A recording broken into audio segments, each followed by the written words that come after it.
Okay sir. Tenali పర్యటనతో Jaganmohan Reddy garu AP రాజకీయాలని వేడెక్కించారు. పోలీసులు దాడి చేసిన కుటుంబాలను పరామర్శించామని చెప్పేసి వాళ్ళు ట్విట్టర్లో కూడా రాశారు. సార్ పరామర్శించడంలో తప్పులేదు సార్. కాకపోతే నువ్వు వెళ్ళే ఒక వ్యక్తి, ఒక ముఖ్యమంత్రి వెళ్ళావు, ఎవరి దగ్గరికి వెళ్ళావు, ఎలాంటి వ్యక్తుల దగ్గరికి వెళ్ళావు అనేది ఒకటి ముఖ్యంగా చూడాలి. అలాగే పోలీసులు దాడి ఏదైతే చేశారో ఆ దాడిని అయితే ఎవరు సమర్థించడం లేదు. అది ఏ పార్టీ గాని ఏ మనుషులు గాని పోలీసులు అలా నడి రోడ్డు మీద కొట్టడాన్ని ఎవరు కూడా సమర్థించరు. కాకపోతే దరువులు తిన్న వ్యక్తుల తాలూకా పరిస్థితి ఏంటి, వాళ్ళ తాలూకా గుణగణాలు ఏంటి, గతంలో కేసులు ఏంటి, వాళ్ళు చేస్తున్న పోలీసుల మీద చేస్తున్నటువంటి దాడి ఏంటి అంటే, ఒక పోలీసు మీద దాడి చేశారంటే పక్కనే ఉన్న సామాన్య పౌరులు చూస్తే పోలీసుల దగ్గర భయం పోతుంది. మనకు అవసరాలు ఏ సమస్య వచ్చినా మనం పోలీస్ స్టేషన్కి వెళ్లాల్సిన పరిస్థితిలో మీరు పోలీసుల మీద తిరిగి దాడి చేస్తే కూడా అది కూడా ఈ సమాజానికి మంచిది కాదు. అట్ ద సేమ్ టైం పోలీసులు నడి రోడ్డు మీద కొట్టడము ఒకటి తప్పు. అలాగే అది మీడియాకి ఎలా వచ్చింది, అది ఎవరిలో వీడియో తీసి పెట్టారనేది కూడా అది తప్పే సార్. ఎందుకంటే ఒక మనిషికి ఏదైనా అహం దెబ్బతిని దాన్ని ఎలా అంటే వాళ్ళు పర్సనల్ గా తీసుకుంటే ఒకసారి ఆత్మహత్య చేసుకునే పరిస్థితి కూడా ఉంటది.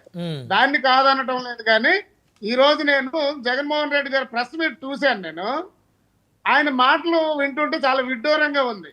24 గంటల్లో పోలీస్ స్టేషన్ లో 24 గంటలు దాటి ఉంచకూడదు, కోర్టుకి సబ్మిట్ చేయాలా, 24వ తారీఖున అరెస్ట్ చేస్తే 26, 27, 8వ తారీఖు వరకు 3 రోజులు ఎందుకు ఉంచారు, అంబేద్కర్ నగర్ కి పోలీస్ కానిస్టేబుల్ ఎందుకు వెళ్ళాడు, యూనిఫామ్ వేసుకోకుండా సివిల్ లో ఎందుకు వెళ్ళాడు, ఆయన పోలీస్ కానిస్టేబుల్ అనేది తెలియదు. అంటే గతంలో యూనిఫామ్ వేసుకుని వెళ్ళి నాయకులు అరెస్ట్ చేశారా, సివిల్ డ్రెస్ల మీద రాత్రి తీసుకెళ్లి అరెస్ట్ చేశారా, లేకపోతే 24 గంటలు కోర్టుకి సబ్మిట్ చేశారా? సామాన్య పౌరుల గురించి పక్కన పెట్టండి. అంటే అక్కడ వాళ్ళు ఆల్రెడీ నేరారోపణ ఎదుర్కొంటున్న వ్యక్తులు కాబట్టి అక్కడ ఎవరైనా కంప్లైంట్ ఇచ్చి ఉండొచ్చు. నిజంగా ఇప్పుడు యూనిఫామ్ మీద పోతే వాళ్ళు భయపడి పక్కకి వెళ్ళిపోయి ఉండొచ్చు. వారు ఏదైనా నేరం చేస్తున్నప్పుడు సివిల్ డ్రెస్లో కనుక వెళ్తే వారు చేస్తున్నటువంటి అరాచకాలను కల్లారా చూడొచ్చు, వారిని ఎవిడెన్స్తో పట్టుకోవచ్చు అని కానిస్టేబుల్ గారు వెళ్ళారేమో.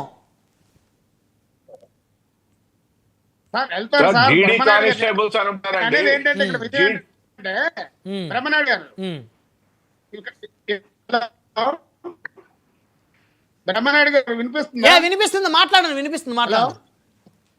అయితే ఏంటంటే సార్ వాళ్ళు అంటే జగన్మోహన్ రెడ్డి గారు ఒకసారి ఆయన ఏం కోట్ చేశారంటే, ఆయన సివిల్లో ఉన్నాడు, ఆయన కానిస్టేబుల్ కాదో తెలియదు, కానిస్టేబుల్ కాదో తెలియదు అంటే దాని ఉద్దేశం ఏంటంటే ఆయన మామూలు సామాన్య వ్యక్తి కాబట్టి ఈ కుర్రవాళ్ళు ఆయన మీద దాడి చేశారని చెప్పే ప్రయత్నం కూడా చేశారు.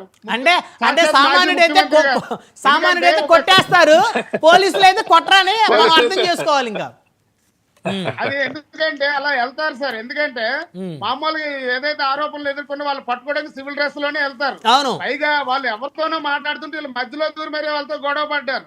ఓకే, ఇలాంటి వ్యక్తుల్ని ఒక మాజీ ముఖ్యమంత్రి వెళ్ళి పరామర్శించడం అనేది సరికాదు. ఒకటి చేయించుకోవాలి, న్యాయపరంగా చేయాలంటే పోలీసుల మీద పార్టీ పరంగా కేసులు పెట్టి ఇలా నడిగొడ్డు మీద కొట్టే హక్కు మీకు ఎవరు ఇచ్చారు అని చెప్పేసి పోలీసుల మీద యాక్షన్ తీసుకోవచ్చు. దానికి ఒక మాజీ ముఖ్యమంత్రి అక్కడికి వెళ్ళడం, దాన్ని ఒక పెద్ద సీన్ చేయడం అనేది కూడా అంత అవసరం లేదు. ఎందుకంటే ఆయనకు ఒక కారణం కావాలి.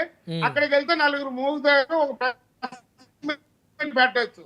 ఎందుకంటే వీళ్ళ లెక్కర కేసులు ఎప్పుడు వీళ్ళ చుట్టూ బెయిల్ జైలు ఏలో తిరుగుతాయి కదా.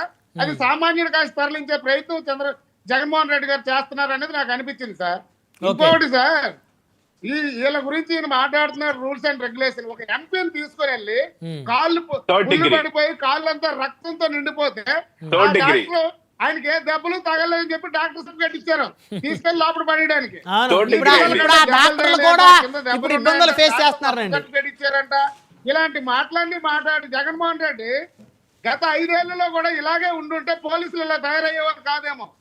పోలీసులకు ఫ్రీ హ్యాండ్ ఇచ్చి మీరు ఇలాగే ఉండాలి, ఇవన్నీ కూడా జగన్మోహన్ రెడ్డి గారు హయాంలో ఎక్కువ నేర్పినట్టున్నారు. అవును, ఇక్కడ ఇందాక రమేష్